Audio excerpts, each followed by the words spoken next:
El corazón delator, de Edgar Allan Poe.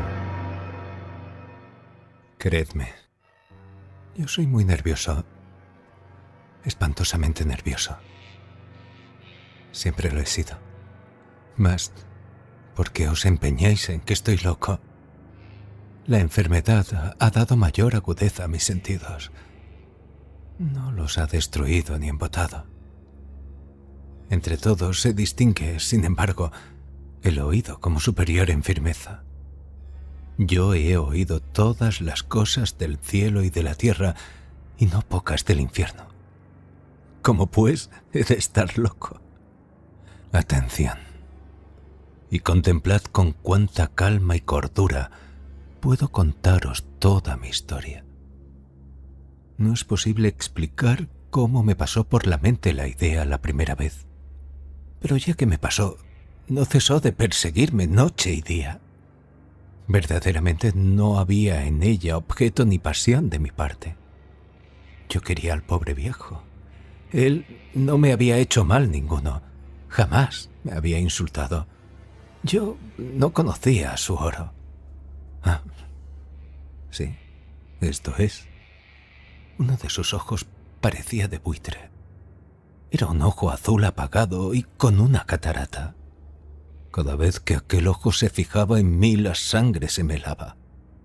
Así fue que lentamente y por grados se me puso en la cabeza matar a aquel viejo para de este modo librarme de aquel ojo para siempre. Y aquí pues la dificultad. ¿Me creéis loco? Pues bien, los locos no saben nada de nada. Pero si me hubierais visto, si hubierais visto con qué sagacidad me conduje, con qué precaución, con qué previsión y disimulo acometí mi empresa. Nunca estuve tan amable con el viejo como durante la semana que precedió al asesinato. Y cada noche, hacia la medianoche, descorría el pestillo de su puerta y abría, oh, tan suavemente. Y cuando había entreabierto lo suficiente para que cupiese mi cabeza, introducía una linterna sorda, bien cerrada, sin dejar que asomase un solo rayo de luz. Después metía la cabeza, como os hubierais reído de ver cuán diestramente metía la cabeza. Movíala lentamente, muy lentamente, para no turbar el sueño del viejo. 1 hora empleaba, cuando menos, en introducir la cabeza por la abertura hasta ver al viejo acostado en su cama. Un loco habría sido por ventura tan prudente. Y cuando había metido toda la cabeza, abría ya la linterna con precaución. ¡Oh! ¿Con qué precaución? ¿Con qué precaución? Porque rechinaba el gozne. Abría lo preciso, no más para que un rayo imperceptible de luz cayese sobre el ojo de buitre. Repetí la operación durante 7 interminables noches, a medianoche exactamente. Pero como siempre encontrase el ojo cerrado, no pude realizar mi propósito, porque no era el viejo mi eterna pesadilla, sino su maldito ojo.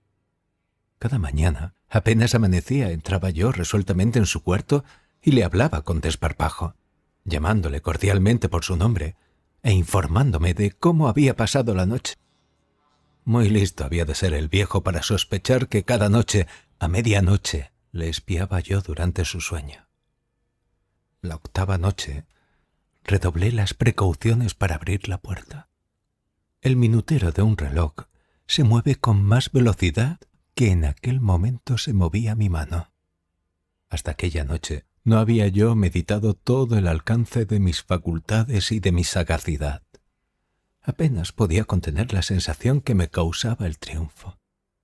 Pensar que yo estaba allí, abriendo poco a poco la puerta, y que él no soñaba siquiera ni mis intentos.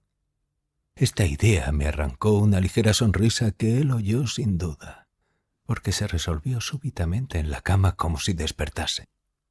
¿Creeréis quizá que me retiré? Pues no.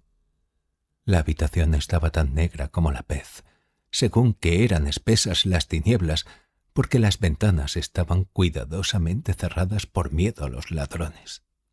Así pues, en la inteligencia de que él no podría ver la abertura de la puerta, Continué abriéndola más y más.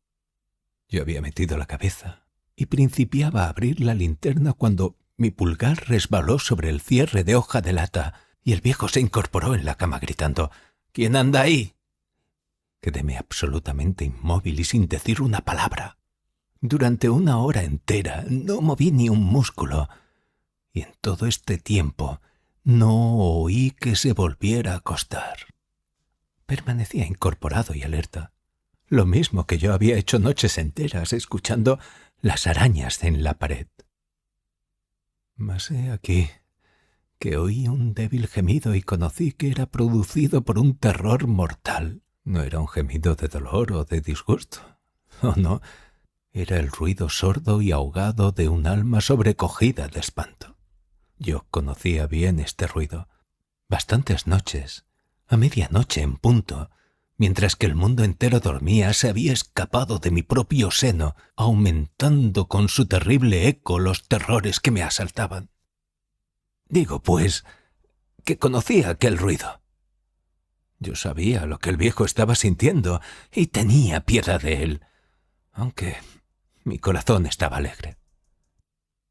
Sabía que estaba despierto desde que, al oír el primer ruido, se había movido por momentos. Había querido convencerse de que su terror no tenía causa, pero no había podido. Habíase dicho a sí mismo: «Esto no es más que el viento que suena en la chimenea o un ratón que corre por el entarimado». Sí, había querido recobrar el valor con semejantes hipótesis, pero en vano, porque la muerte que se acercaba había pasado por delante de él, envolviendo con su sombra negra a su víctima. La influencia de aquella sombra fúnebre era la que le hacía adivinar, aunque nada había visto ni oído, la presencia de mi cabeza en su habitación. Después de esperar largo tiempo y con gran paciencia, sin oír que volviera a acostarse, me resolví a entreabrir un poco la linterna, pero tampoco, que no podía ser menos. Abríla, pues, tan suavemente,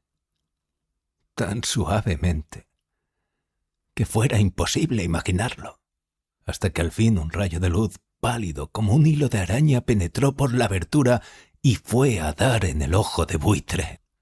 Estaba abierto del todo, y yo apenas le miré, me encendí en cólera.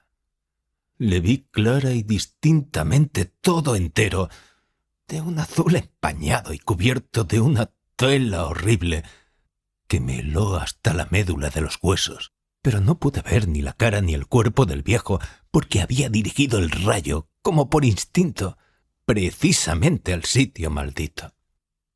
Ahora bien, ¿no os dije que lo que tomáis por locura no es más que un refinamiento de los sentidos? Pues bien, he aquí que oí un ruido sordo, apagado y frecuente, semejante al que haría un reloj envuelto en algodón, y lo reconocí perfectamente. Era el latido del corazón del viejo.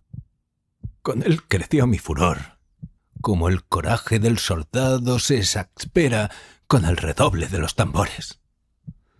Contúveme, sin embargo, y permanecí inmóvil y respirando apenas. Empleé mi esfuerzo en sostener fija la linterna y el rayo de luz sobre el ojo. Al mismo tiempo, el latir infernal del corazón era cada vez más fuerte y más precipitado y, sobre todo, más alto. El terror del viejo debía ser extremo. Estos latidos, dije yo entre mí, son cada minuto más fuertes. ¿Me comprendéis bien? Ya os he dicho que soy nervioso. Por lo tanto, aquel ruido tan extraño, en medio de la noche y del medroso silencio que reinaba en aquella vieja casa, me causaba un terror irresistible. Aún pude, sin embargo, contenerme durante algunos minutos, pero los latidos iban siendo aún más fuertes. Yo creía que el corazón iba a reventar, y he aquí que una nueva angustia se apoderó de mí. Aquel ruido podía ser oído por algún vecino. La hora del viejo había sonado. Di un alarido, abrí bruscamente la linterna y me precipité en la habitación. El viejo no dio un grito, ni un solo grito. En un momento le arrojé sobre el entarimado y cargué sobre él todo el peso aplastador de la cama. Entonces sonreí de satisfacción al ver tan adelantada mi obra. Durante algunos minutos latió todavía el corazón con un sonido ahogado. Pero esto ya no me atormentó como antes, porque el ruido no podía ser escuchado a través del muro. Al fin, el ruido cesó. El viejo había ya muerto. Levanté la cama y examiné el cuerpo. Estaba rígido o inerte. Púsele la mano sobre el corazón y la mantuve así durante muchos minutos. Ninguna pulsación. Estaba rígido e inerte. El ojo maldito no podía atormentarme más. Si persistís en creerme loco, vuestra creencia se desvanecerá cuando os diga los ingeniosos medios que empleé para ocultar el cadáver. La noche avanzaba y yo trabajaba velozmente pero en silencio. Primeramente corté la cabeza, después los brazos y, por último, las piernas.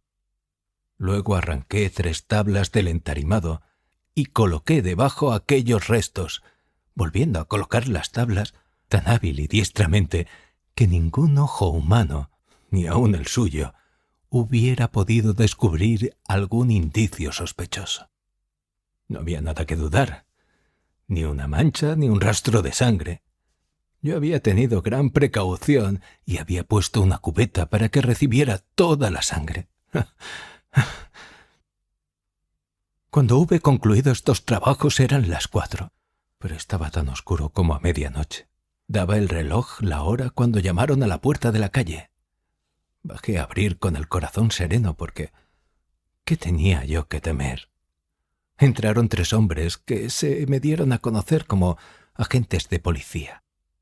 Un vecino había oído un grito durante la noche y, sospechando alguna desgracia, había dado aviso a la oficina de policía, en vista de lo cual habían sido enviados aquellos señores para reconocer el sitio de donde había salido el grito. Yo me sonreí, porque ¿qué tenía que temer? Saludé a los agentes y les dije que el grito lo había dado yo en sueños. El viejo, añadí, está de viaje. Llevé a mis visitadores por toda la casa y les invité a que registrasen bien. Por último, los conduje a su habitación y le enseñé sus tesoros en perfecto orden y seguridad. En el entusiasmo de mi confianza llevé sillas a la habitación y supliqué a los agentes que descansaran, mientras que yo, con la loca audacia de un completo triunfo, coloqué mi silla sobre el mismo sitio en que estaba escondido el cuerpo de la víctima. Los agentes estaban satisfechos. Mi tranquilidad había disipado toda sospecha. Yo me encontraba completamente sereno. Sentáronse, pues, y hablaron familiarmente, alternando yo con igual familiaridad. Pero, al cabo de un corto rato, conocí que me ponía pálido y principié a desear que se fueran. Sentía mal en la cabeza y me parecía que me zumbaban los oídos, pero los agentes permanecían sentados y hablando. El zumbido principió a ser más perceptible y poco después más perceptible y claro aún. Yo animé entonces la conversación y hablé cuanto pude para desembarazarme de aquella sensación tan tenaz. Mas el ruido continuó hasta ser tan claro y determinado que conocí que no estaba en mis oídos. Sin duda, debí ponerme entonces muy pálido, pero seguí hablando con más rapidez, alzando la voz. El ruido seguía, sin embargo, en aumento. ¿Qué podía yo hacer? Era un ruido sordo, apagado, frecuente, semejante al que haría un reloj envuelto en algodón. Yo respiraba trabajosamente. Los agentes no oían nada todavía. Aceleré aún más la conversación y hablé con mayor vehemencia, pero el ruido crecía sin cesar. Me levanté y discutí sobre insignificancias en voz alta y con una gesticulación violenta. Pero el ruido crecía cada vez más. ¿Por qué no querían irse? Anduve sobre el entarimado a grandes y ruidosos pasos, como exasperado por las observaciones que los agentes me hacían. Pero el ruido crecía por grados. ¡Oh, Dios! ¿Qué podía yo hacer? Rabié, pateé y juré. Arrastré mi silla y la hice resonar sobre el entarimado. Pero el ruido lo dominaba todo y crecía indefinidamente. Más fuerte, siempre más fuerte. Y los hombres continuaban hablando y bromeando y sonriendo. ¿Era posible que no oyeran? ¡Dios todopoderoso! ¡No! Ellos oían. Sabían, se burlaban de mi espanto. Lo creí entonces y todavía lo creo. Cualquier cosa hubiera sido más tolerable que esta burla. Yo no podía soportar por más tiempo aquellas hipócritas sonrisas y entre tanto el ruido. ¿Lo oís? Escuchad. Más alto. Más alto. Siempre más alto. Siempre más alto. Miserables, grité. No disimuléis más tiempo. Yo lo confieso. Arrancad esas tablas. Ahí está. Ahí está. Ese es el latido de su horrible corazón.